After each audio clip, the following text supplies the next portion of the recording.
नमस्कार, मैं अम्बे वर्मा और आप देख रहे हैं इंडिया टीवी न्यूज। तो चलिए आगे बढ़ते हैं कुछ खास खबरों की ओर। लोक जनशक्ति पार्टी रामविलास के राष्ट्रीय अध्यक्ष चिराग पासवान से जब पूछा गया कि कल जी हाजीपुर में भीमराव अंबेडकर की मूर्ति पर माल्यार्पण किया था, उसके बाद वहां समाज के लोगों ने उसे मूर्ति को दूध से धोया है।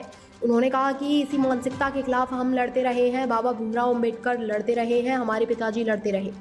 निश्चित तौर पर यह मानसिकता राष्ट्रीय जनता दल और राष्ट्रीय जनता दल के साथ जो डाल है उनकी हो सकती है। उन्होंने कहा कि वही लोग हैं जो बिहार को बर्बाद कर चुके हैं। उनसे पूछा गया कि रायबरेली से राहुल गांधी चुनाव लड़ रहे हैं, तो उन्होंने कहा कि निश्चित तौर पर जिस तरीके से वह अमेठी में चुनाव हारने के बाद कभी नहीं गए, रायबरेली की जनता यह देखेगी कि क्या वहां से चुनाव हारने के बाद फिर कभी आएंगे।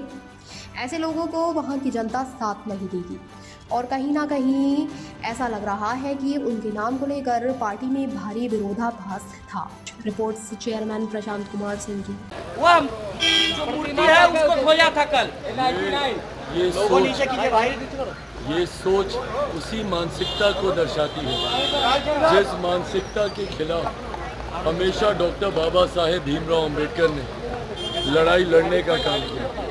ये वही सामंती मानसिकता है जिसके खिलाफ मेरे नेता, मेरे पिता आदरणीय रामविलास पासवान जी ने लड़ाई लड़ी। और आज जब मैं बिहार फर्स्ट, बिहारी फर्स्ट के माध्यम से जब मैं पूरे बिहारियों को एकजुट करने की बात करता हूँ, जात पात धर्म मजहब से उठकर बिहार और बिहारियों के विकास की बात करता हूँ, तो ये कांग्रेस और राजद के नेता, उनके समर्थक इस तरीके की जातिवादी भावनाओं को, छूत अछूत की भावनाओं को, इस तरीके के भेदभाव वाली भावनाओं को जब ये लोग भड़काने का काम करते हैं, तो ऐसे में वो सभ्य बिहारी भी देख रहे हैं, भले वो दलित समाज के हों, अगड़ा समाज के हों, पिछड़ा समाज के हों, मुसलमान हो, जो भी हो, हर जाति हर धर्म के लोग इस बात को भी देख रहे हैं कि बिहार में कौन भेदभाव की भावना को इस तरीके से भड़काने का काम कर रहा है। मैं बार बार कहता हूँ,